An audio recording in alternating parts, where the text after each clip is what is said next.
Officer Riley James wasn't just another cop in uniform. She was a symbol of honor and justice in a city drowning in crime and corruption. Decorated for bravery, respected by her peers, and feared by criminals, she walked into danger daily with unwavering courage. But she never walked alone. By her side was Shadow, her K-9 partner, a large, battle-scarred German shepherd with eyes full of instinct and loyalty. Their connection was deeper than commands and obedience. Shadow had once pulled her from a burning car. She had once taken a bullet meant for him. Through years of raids, gunfire, and midnight patrols, they learned to read each other's breath, each heartbeat. Where she went, he followed. Where she fell, he stood guard. To Riley, Shadow wasn't a tool of law enforcement. He was her partner, her solace in a cruel world, the only soul who truly understood what it meant to walk the thin blue line. The night everything changed started like any other. Riley and Shadow were leading a high-stakes drug raid in one of the city's most dangerous neighborhoods. The intel was solid, the target dangerous, and Riley moved with precision. But as backup swept through the building, a terrible discovery was made. The prime suspect was found dead in the back room, hands tied, a single bullet to head, an execution-style killing. And the worst part? The gun used matched Riley's service weapon. Riley was stunned. She had never even drawn her weapon. But the evidence piled up quickly, almost too quickly. Her body cam had mysteriously malfunctioned. Her statement contradicted a conveniently anonymous tip. Forensic reports were inconsistent, but nobody listened. Witnesses who could have cleared her name either vanished or suddenly refused to testify. Her department, once like family, distanced itself. Internal affairs dug in. Under mounting public outrage and political pressure, Riley was charged with first-degree murder. The media pounced, painting her as a rogue cop hiding behind a badge. Headlines screamed "Killer Cop" in bold red font, and overnight, her legacy turned to ash. Riley maintained her innocence, but the justice system had already chosen its scapegoat. The trial was swift and brutal.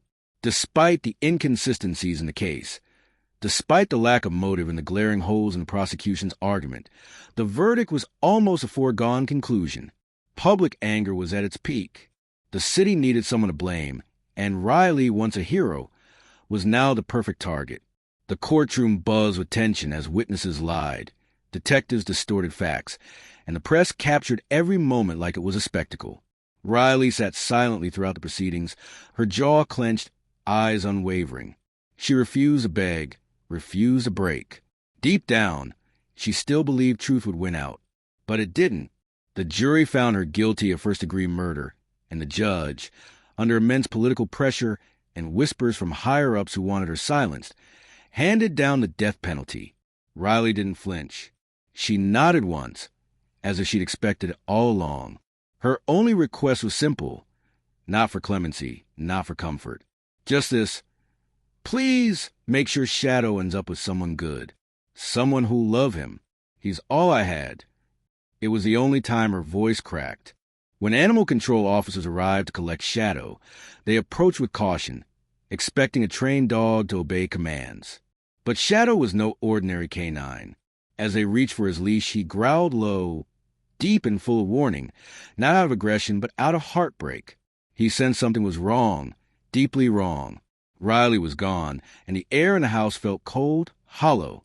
He sniffed every room, paced endlessly, then lay by the front door as if willing her to walk through it again. He refused food, refused to be touched. When they tried to take him by force, he resisted fiercely, not attacking, but planting himself like stone. Eventually, they sedated him. But even rehoming him proved impossible. Every foster home, every shelter, he escaped. Again and again. Somehow, no matter the distance, Shadow always found his way back to the one place he'd last seen Riley. Week after week, he waited outside the prison, lie in the grass near the outer fence, staring toward the cell block where her window used to light up at night. Rain or shine, he remained.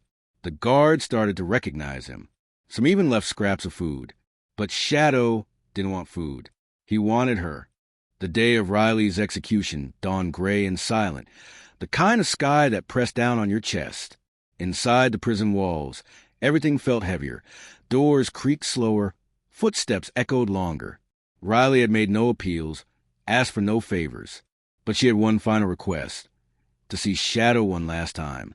The warden, moved by her quiet dignity, agreed. In a secluded courtyard behind the prison, guarded yet silent, they brought Shadow in. The moment he saw her, his composure shattered. He broke from the handler's grip and sprinted across the concrete, tail wagging wildly, ears pinned back in sheer desperation. He whimpered, pawed at her legs, and pressed his body into hers as if trying to fuse them back together. Riley dropped to her knees and wrapped her arms around him, burying her face in his fur. Her whisper was barely audible. "You're free now, be happy." She kissed the top of his head, hands trembling. It was a moment frozen in time, one final embrace between two souls who had survived everything together. Guards looked away, some swallowing the lump in their throats. No one spoke. As they pulled him away, Shadow looked back again and again, refusing to believe it was the end. But the world had seen their goodbye. What it didn't know was that it wasn't a real goodbye. That night, as darkness swallowed the prison and silence took hold, something unimaginable unfolded. At precisely 2:13 a.m., the facility's state-of-the-art security system glitched. Lights flickered, cameras looped, electronic doors momentarily unlocked. Guards stationed along the corridors were later found slumped at their posts, unharmed but unconscious, as if gently sedated. Panic swept through the warden's office by morning. Riley James's cell was wide open and empty. No signs of struggle. No evidence of a break-in. Her bed lay untouched, her uniform still folded neatly. Investigators combed the area, baffled. There were no fingerprints, no forced doors, no security footage. Only fragments of corrupted files showing a fast-moving shadow weaving to the prison like smoke.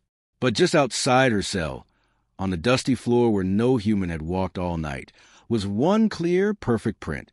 Not a shoe, not a boot, a paw. Deep, deliberate, unmistakably canine. And that was the only clue left behind. By morning, news of Riley's escape tore across the nation like wildfire. Headlines screamed in disbelief. Asterisk death row breakout. No trace left behind. Asterisk the public was stunned. Experts speculated wildly. Some blamed corrupt prison staff. Others whispered about rogue military involvement. But the most bizarre theory? That her dog, Shadow, had somehow engineered the escape. It was laughed off at first, but then came a hushed whisper from inside the prison. A nurse, speaking off the record, claimed she'd seen something strange in the early hours. A German shepherd limping for the medical wing, leading a woman who looked half-conscious. She hadn't reported it, thinking it was a dream until she saw the news. Still, no one took her seriously until a clip surfaced on an underground forum. Grainy, stolen from a corrupted camera feed, it showed exactly what she described. Shadow, dragging Riley's limp body through a back gate, his muzzle clenched tightly around her prison uniform. The footage was blurry, soundless, shaky, but the silhouette was unmistakable. One dog, one woman, one impossible escape.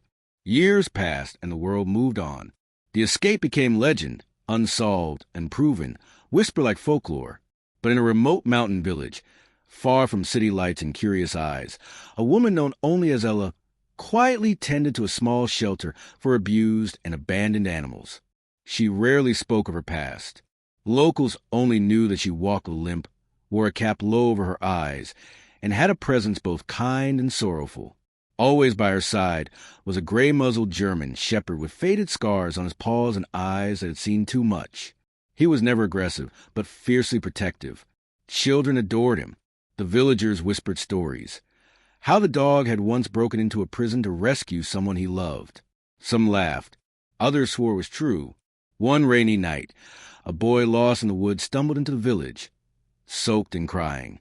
Ella wrapped him in a blanket, knelt beside him, and gently whispered, "You're safe now." Shadow pressed his body against the boy, tail thumping, offering warmth. And as the boy clung to her, Ella, Riley, looked into Shadow's aging eyes. For the first time in years, she smiled.